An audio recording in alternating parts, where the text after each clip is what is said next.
Përshëndetje të dashur miqtë e mi, përshëndetje të nderuar ndjekës, ja ku po ritakohemi sërish me mua Tirona Lilin, pikërisht këtu në kanalin Monitor TV, për të sjellur pranë jush lajmet edhe ngjarjet më të fundit.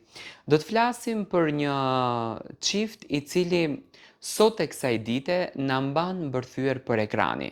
Në fakt të gjithë e duar trokasim, të gjithë duam të jemi pranë këtij çifti, të gjithë duam ta shijojmë këtë çift. Do të thënë të gjithë duam të jemi në brendësinë e këtij çifti, të gjithë duam të dim rreth kësaj marrëdhënie, rreth kësaj dashurie, rreth kësaj historie.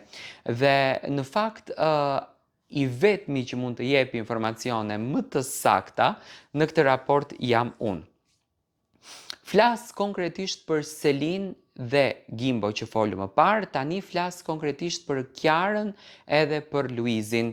Kiara dhe Luizi së fundmi kanë qenë në shënjestër nga Media Ros, jeta e tyre, përditshmëria e tyre, të ardhmet e tyre, a do të kemi edhe një fëmijë tjetër në jetë, apo diçka tjetër, dhe siç duket dalja e Kiarës tashmë në sezonin veror të Portokallis në xhiron që po bëjnë gjatë gjithë rrugtimit fantastik në qytetet e bukura të Shqipërisë, publiku e ka shënjestër barkun e Kiarës për të kuptuar nëse është shtatzën apo jo, dhe në fakt në shumë fotografi të cilat janë shkëputur nga pjesëmarrja e Kiarës që nga nata e mbrëmshme, në fakt si natë e parë në prezantimin e Portokallis sezonit veror nëpër qytete, është theksuar me një vit të kuqe barku i saj.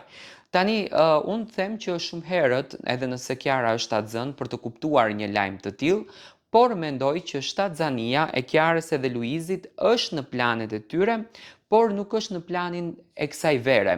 Unë me sa unë e shoh dhe unë kam arritur të kuptoj, Luizi dhe Kiara janë fokusuar jashtëzakonisht shumë në karrierën e tyre, në artin e tyre, në punën e tyre, gjë që në fakt i bën ato që të jenë më të fokusuar tek e ardhmja. Do të thënë, ja kanë dhënë fokusin kësaj gjëje, nuk është se janë fokusuar tek pjesa e familjes, shtimit familjes në këtë rast.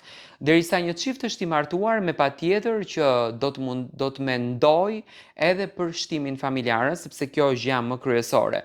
Por që ta kenë fokusin kryesor unë nuk e shoh. Unë mendoj që Luna Mari është bekimi që çifti e kishte me patjetër, ndërsa tani këtë pjesën tjetër çifti ja ka lënë Zoti, që nuk kupton kur do vendos Zoti, atëherë do të vinë në jetë.